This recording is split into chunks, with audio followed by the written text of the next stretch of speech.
Tools that would be used on a ship, especially after a battle. You'd have to fix any paintings overhead or even vertical figurehead perhaps. This is a plane? This is a plane, aye. It's a long plane. We're smoothing out timbers for that. It's just it's a clamp for clamping two pieces of wood together. If you had to use hide glue or a nice fish glue, you wanted to clamp your pieces together. Use a clamp like this, or in England, as they would call it, is a cramp. A cramp? A cramp, and not a clamp. Because you would cramp the two pieces, almost like a cramp in your leg. I gotcha. Pair of dividers for transferring measurements. It's a lot easier than having to remeasure something, especially if you're making more than just one thing at a time. So you can set it for what you want. And then transfer that measurement to other pieces of wood that you're going to cut. Excellent. This is marking gauge. It doesn't have any graduations of inches or anything like that. So you would take a piece of wood, if you wanted to make another clamp perhaps, and you wanted to have it the same size, there's a scriber here you put on the edge, turn down your thumb screw, and then you could transfer it to, say you were going to cut it out of this, just draw this along, it makes a scratch mark. You didn't use pencils or anything like that. You would use the scratches. That's why if you see an antique furniture hall, scratch marks on, say, dovetails instead of like a pencil mark. Mm-hmm. See, quite often on chests and all. There's another pair of dividers. If you were going to make say a rolling pin, if you had a blank, well, most craftsmen would have blanks of things they made already.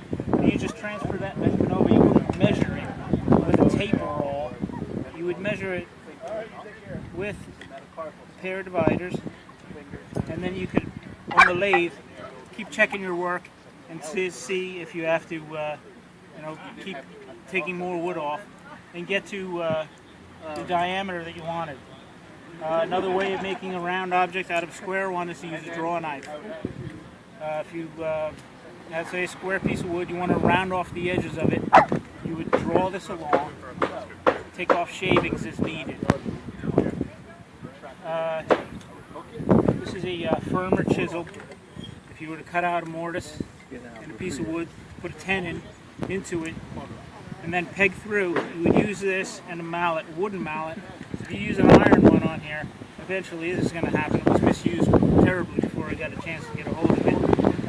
Strike that down to cut the mortise and the wood that you use. Also, if you have a tenon, you could use this as a slick to shave it smooth, like that.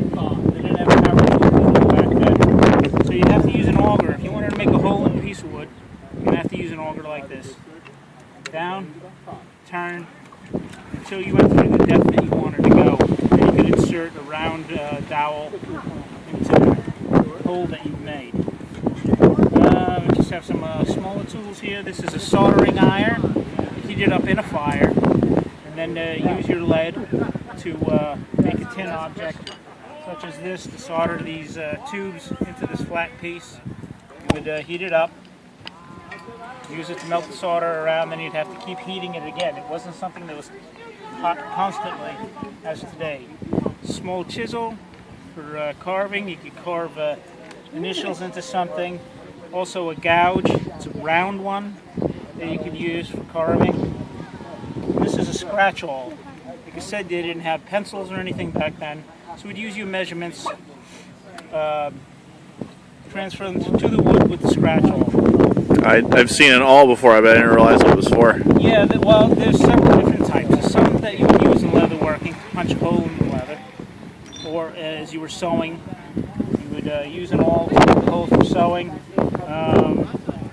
But most common use for woodworking awl is for using it as a scratch awl to make marks. Excellent. And this is a belaying pin that was used in the pin rail on a ship, so you can tie off or belay, stop your rope. And if you needed to use it real quickly, you just pull the pin out, and then your rope is loose. You can haul in or do whatever you need to do with that. So that's basically the woodworking tools here. there's a compass you can use here in the box. Not necessarily on a ship. This is more of a handheld item or a model of one. It would set into these gimbals, so it would always be level. But on a ship, you'd have a larger compass in what they call binnacle. It's basically a little hosing unit for it. That's the woodworking.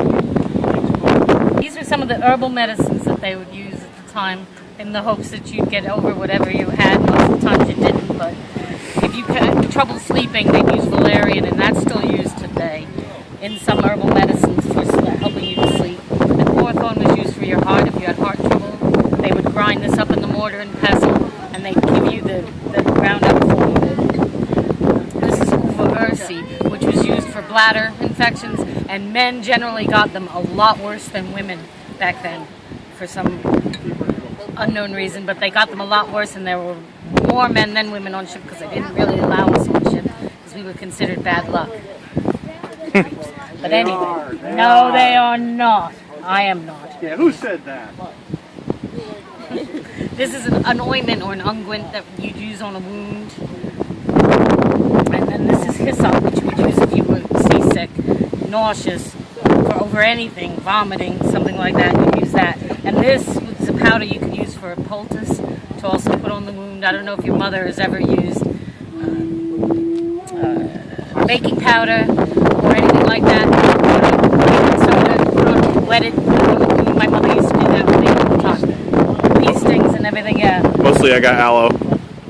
Yeah. Works the same anyway. This? Does anybody know what this is? Huh? No, it's not a bow and arrow. It looks like something that blends. It does. Like All right, very good. Very good. You take your pot, your bowl of whatever you were making, a cake, a pastry, a pie, eggs, and you All right. yeah. Yeah. And it does work. It works very well, actually. It's the KitchenAid. Right? This is a flesh knife, or called a capital knife as well. This is the end you would use. This is the end that is sharp. And if I was going to cut off your arm or your leg, if you got shot with a musket ball or a cannonball, if you got shot, I would go up to you and I'd lay you down on the table, and I would not give you anything for the pain because we didn't have anything except a little rum or a little whiskey. That was about it. But I would try to do it as quickly as possible, cut through the flesh like this, and then take the knife or the bone saw and saw through your bone to get. And generally speaking, if you wanted to stop the bleeding, you were the guy who controlled the tourniquet. You're the patient, you controlled the tourniquet on your own arm. And sometimes when we were done, you sewed yourself up as well. Wasn't much fun back then at all. This here is sugar. There's a cone of sugar or a loaf of sugar in here. They called it sugar loaf back then. But you would take a pair of nippers, sugar nippers, which are like scissors, but they're not pointed, don't have pointed ends. And you just cut off the chunks that you'd need to put in your coffee or your tea or whatever you were drinking. And if you wanted to make a cake, a pie, a pastry or something, you put it in the mortar and pestle, and you'd spend the time doing this to grind it, and then you'd spend the time doing this to mix it up, and then you put it in a Dutch oven, in a plate in a Dutch oven to bake it. But you put it on the fire, and you'd have to put enough coals underneath it and enough coals on the lid to get the proper temperature to make the pie or the cake or whatever. Lots of times that didn't work out so well because you couldn't just turn the oven on and just do it. You had to put the right amount of coals underneath and the right amount of coals on top to keep the proper temperature. It was a difficult thing, and it wasn't much fun doing that for hours on end. Weapons calling. I'll take the limbs off. Now, very simply, there are a number of weapons that would be used on board a ship or raiding another ship. Now, of course, you have your firearms. This here's a wheel lock. They also came in matchlock and flintlock. Now, the matchlock and the wheel lock started about the same time, but then the flintlock was considered an improvement. The accuracy was about the same, but the reliability was much better. Now, who here can tell me how far away I can use a pistol accurately? How far do you think you can fire a pistol accurately? Anyone? one? About an inch. About an inch. Any other guesses? 56 miles. You must be a very good shot. Any other guesses? Yes. 15 yards. Anybody else? Okay. You could potentially hit a target 15 yards away, but this young man is right. You actually want to stick it right in the person's guts and fire. That's the only way to guarantee the shot will hit. In fact, most likely you would have your sword in your other hand, and you would stick fire. If it went off, great. At that point, you either drop it because it's a paperweight, or reverse it because it's a club. That's why the ends looked like this. That way, as soon as you fired, you switch grips, and you just keep on going. Now, I personally prefer the cutlass, because it does not need to be reloaded. Because there is no time to reload. Blackbeard is actually famous for wearing 6 down his chest, because he can pull, shoot, drop, pull, shoot, drop, pull, shoot, drop, and gets potentially 6 shots. I'm not as rich as Blackbeard, so I carry 1. Then I go to me cutlass and me dagger. Actually, these are the fancy ones they let me put out on the table. I prefer something a little more utilitarian, because you don't carry a sword to look pretty. You carry a sword to get the job done. Amen. Thank you. Now, of course, that's what the boarding party does. The boarding party is important because they're the ones who actually go on the ship, and the first man to cross onto the other ship gets his first choice of weapons. So that's when you get the pretty ones or get to upgrade from a fish knife. Now, of course, every pirate carried a knife because it was not only a weapon, it was also a tool. You used it to cut your food, you used it to cut your rope, you used it to undo knots. It's just a useful thing to have. Now, of course, before you ever went on the other ship, you could soften them up a bit with something like a granado. This was filled with powder. It was made of glass or metal or something, depending on what you wanted to do. If you wanted to injure and kill as many people as possible, you made it of metal and you filled it with debris, so that when it exploded, it would hurt and kill as many people as possible. But they also made them of glass and filled them with things like fish guts, because when those explode, they smell awful.